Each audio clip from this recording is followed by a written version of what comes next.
The hardiness zones are really a part of the gardener's vocabulary. It's a common language by which gardeners, landscapers, and others communicate about where plants are most likely to grow best.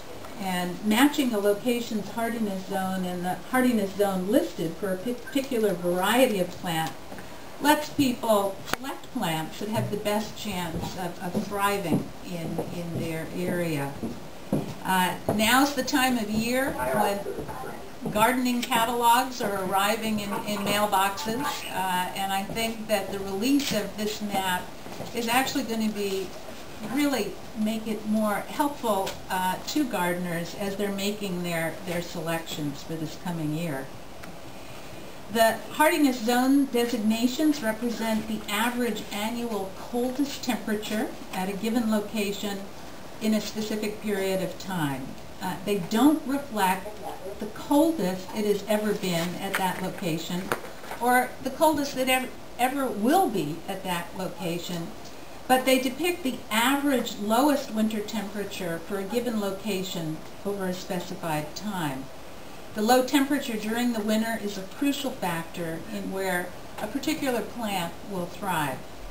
Each of the zones in the new map is a 10-degree Fahrenheit band that's been further subdivided into a 5-degree Fahrenheit zones that are labeled A and B. The new map has 13 zones, with zones 12 for 50 to 60 degree Fahrenheit range, and zone 13 at the 60 to 70 degree Fahrenheit range are new. They've been added for the first time to this version of the map. It's striking to me how widely used this map is. First and foremost, there are the 80 million gardeners in the United States who grow, and those who grow and breed plants for them. And this is probably the largest group of users of this map. But there are a lot of other organizations that make use of the map, and I think it's worthwhile pointing out what some of those uses are. Within the Department of Agriculture, there are two agencies that make use, and kind of different ones, and ones you might not think of. The Risk Management Agency uses the Plant Hardiness Zone designations to set some of their crop insurance standards, and the National Resources Conservation Service uses the map as a guide for selecting plants for areas to be revegetated, and the U.S. Army also relies on the map for revegetation selections. State and local governments, in deciding what trees to be planted in municipalities, also rely on the map for selecting which trees are most appropriate.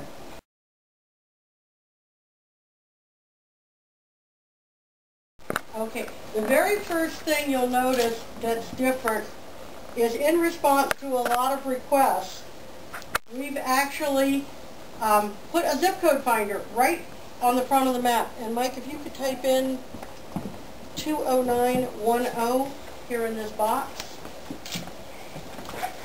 And if you click on Find, you'll notice we have CAPTCHA on everything.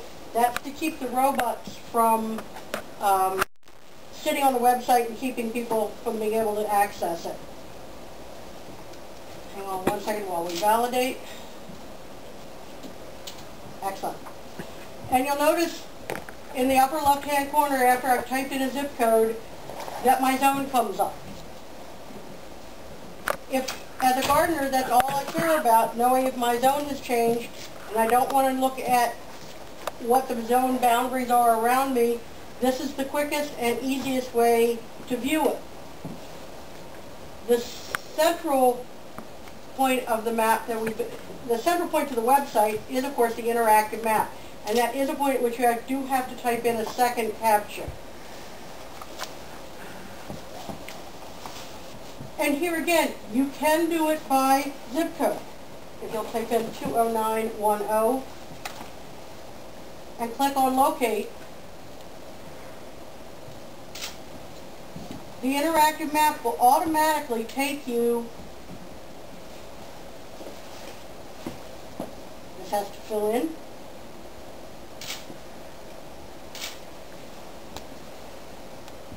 And a box will come up that will tell you what your zone is, what the actual average temperature is, not just the 5 degrees of the half zone. Now, one of the things you might notice is that my actual temperature there is 2.1. So I'm actually dead square in the middle of my zone.